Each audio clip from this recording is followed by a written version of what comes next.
नमस्कार साथियों।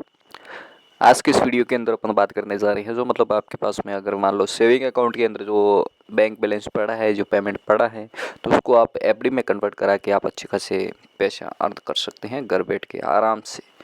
तो इसके लिए अपन बात करते हैं जो आपने यूट्यूब के हमारे जो वीडियो के अंदर जो थंबनेल पे ही देख लिया होगा कि आपने जो वीडियो किस संबंध में है।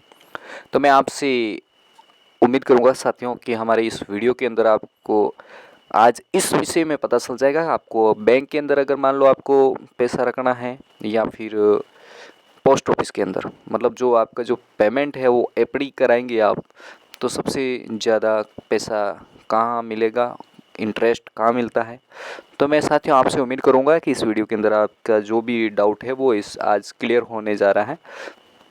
तो सबसे पहले मैं आपसे बात करता हूँ, आप अगर चाहे बैंक में रख सकते हैं तो भी रख सकते हो आप, और पोस्ट ऑफिस में भी रख सकते हैं तो भी रख सकते हो।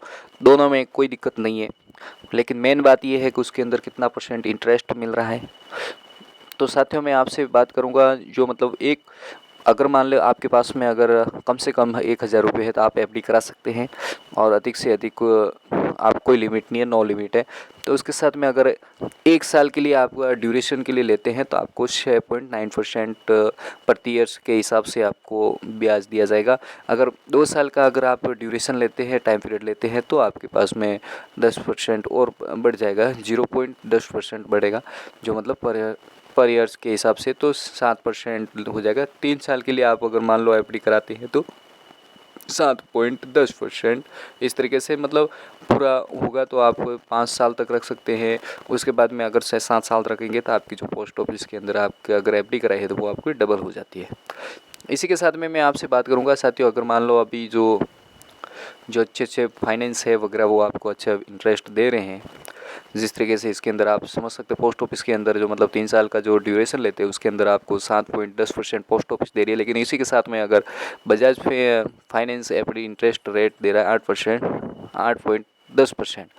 तो इसी के साथ में मतलब इनके क्या बैंक वगैरह जो है इंटरेस्ट थोड़ा ज़्यादा दे रही है, लेकिन सिक्योर भी रहता है। और उसके अंदर लेकिन जो पोस्ट ऑफिस के अंदर जो पेमेंट सिक्योर रहेगा वो इतना कहीं सिक्योर नहीं रहता है इसके अनुसार।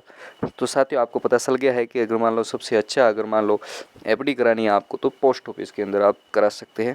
इसी के साथ में अगर बैंक में भी कराओ तो आपको कोई दिक्कत नहीं है, बैंक में भी आप करा सकते हैं। बैंक के अंदर भी रूल्स रेगुलेशंस पूरे रहते हैं। तो जिस तरीके से आपको बैंक के अंदर भी अगर मान लो कोई आपको इंटरेस्ट वगैरह पता करना है तो आप वो मैं आपको बता देता हूँ।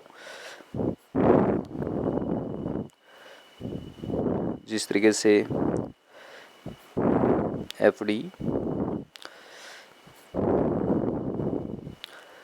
बैंक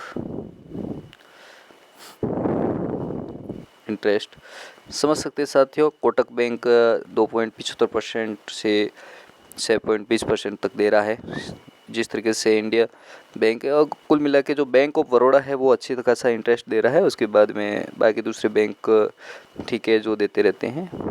इसी के साथ में अगर मान लो एसबीआई का जो रूल्स रेगुलेशंस है वो किस तरीके से है तो आप समझ सकते हैं। इंटरेस्ट रेट है फिक्स डिपॉजिट के ऊपर, देख सकते हैं एसबीआई का 3.50% है, 6.50%, और टर्नओवर 7 दिन से 10 ईयर्स के बीच के लिए है। और केनरा बैंक तो इसमें सबसे अच्छा अगर आपको अगर इंटरेस्ट दिया जा रहा है तो वो जो मतलब केनरा बैंक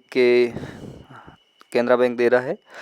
तो साथियों ये जो मतलब काफ़ी लगभग अलग लगता है, लेकिन आपका पेमेंट वगैरह जो प्राइवेट बैंक है और छोटे बैंक है वो आपको मतलब वो करके मतलब लालच दे के एफडी करवा भी लेते हैं। और उसके बाद में कल के बाद में जिस तरीके से आप जानते हो साथियों कई सारे ऐसे बैंक है दिवालिया हो जाते हैं। तो इस तरीके से आपको नहीं करना है। आपको अगर सबसे अच्छा अगर मतलब अगर शाखा ढूंढनी है, सबसे अच्छा अगर मान लो एफडी का जो सिक्योर सिस्टम है अगर भारत सरकार का, तो पोस्ट ऑफिस है।